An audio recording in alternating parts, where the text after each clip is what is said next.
नमस्कार, मैं प्रगति अग्रवाल स्वागत करती हूं आपका राष्ट्र जगत विजन में।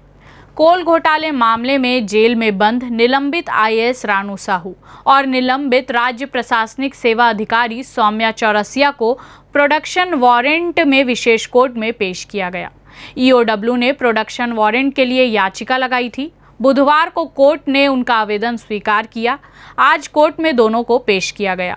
छत्तीसगढ़ में कोयला घोटाला केस में ईओडब्ल्यू को रानू साहू और सौम्या चौरसिया की रिमांड मिल गई है। दोनों को प्रोडक्शन वारंट पर लेकर ईओडब्ल्यू की टीम रायपुर स्पेशल कोर्ट पहुंची थी।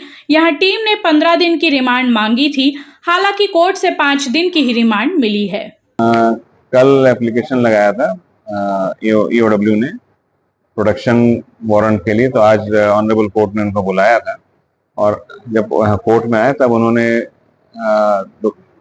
3/24 है पीसी एक्ट का केस, उसमें उन्होंने अरेस्टिंग के लिए एप्लीकेशन दिया। तो आज अरेस्टिंग हुई। अरेस्टिंग होने के बाद उन्होंने एप्लीकेशन लगाया है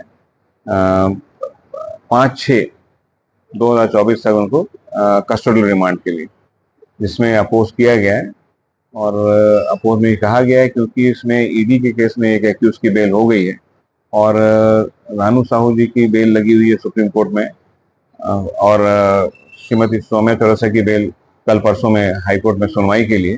तो उस वजह से ये गिरफ्तारी की जा रही है और जो रिमांड जो मांगा गया है उस रिमांड में कोई ऐसे तथ्य नहीं पेश किए गए कि उनको रिमांड क्यों चाहिए। सिर्फ 2 लाइन का आखिरी में जो प्रेयर है तो सिर्फ बोला गया है कि कुछ हमको पूछताछ करना है, जबकि ऑलरेडी इनसे 3 दिन तक पूछताछ की जा चुकी है। इसमें अभी जो रिमांड पर, जो कस्टोडियल रिमांड पर आपत्ति की गई है, अभी उसमें आदेश आना बाकी है। ईओडब्ल्यू अब 27 मई तक दोनों से कोयला घोटाला केस में पूछताछ करेगी। इससे पहले तक निलंबित आईएएस रानू साहू और सौम्या चौरसिया रायपुर सेंट्रल जेल में बंद थी। गुरुवार को जज अतुल श्रीवास्तव की कोर्ट ने दोनों की रिमांड ईओडब्ल्यू को सौंप दी है। बचाव पक्ष के वकील फैजल रिजवी ने कहा कि ईओडब्ल्यू ने गिरफ्तारी के बाद एप्लीकेशन लगाई है। उन्होंने मांग की है कि 5 जून तक रिमांड दी जाए। इसका हमने विरोध किया है। हमने कहा है कि ईडी के केस में एक की बेल हो गई है और रानू साहू की बेल सुप्रीम कोर्ट में लगी हुई है। वहीं सौम्या चौरसिया की बेल पर भी हाई कोर्ट में सुनवाई होनी है। इस वजह से ही फिर गिरफ्तारी की जा रही है। रिमांड मांगने के लिए भी कुछ पुख्ता तथ्य पेश नहीं किए गए हैं। 3 दिन तक पहले ही पूछताछ हो चुकी है, इसलिए हमने रिमांड पर आपत्ति जताई है।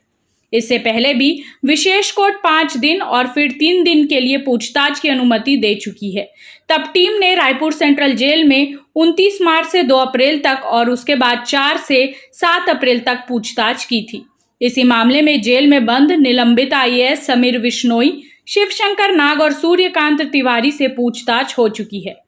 छत्तीसगढ़ में कोयला घोटाले मामले में ईडी की रिपोर्ट पर एसीबी ईओडब्ल्यू ने 2 पूर्व मंत्रियों, विधायकों सहित 36 लोगों के खिलाफ नामजद एफआईआर दर्ज की है।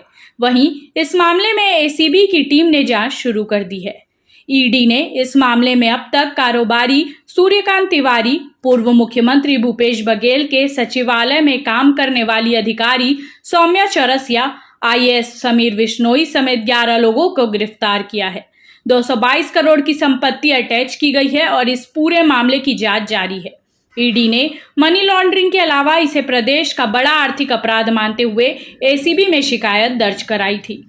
यहाँ बहस के दौरान ये सारी बातों का हमने न्यायालय के सामने बताया कि किस प्रकार से छत्तीसगढ़ राज्य में ये कोल लेवी का स्कैम चला है और जिसमें करीब 500 करोड़ के आसपास का स्कैम का जो है वो स्पष्टता दिखाई पड़ रही है।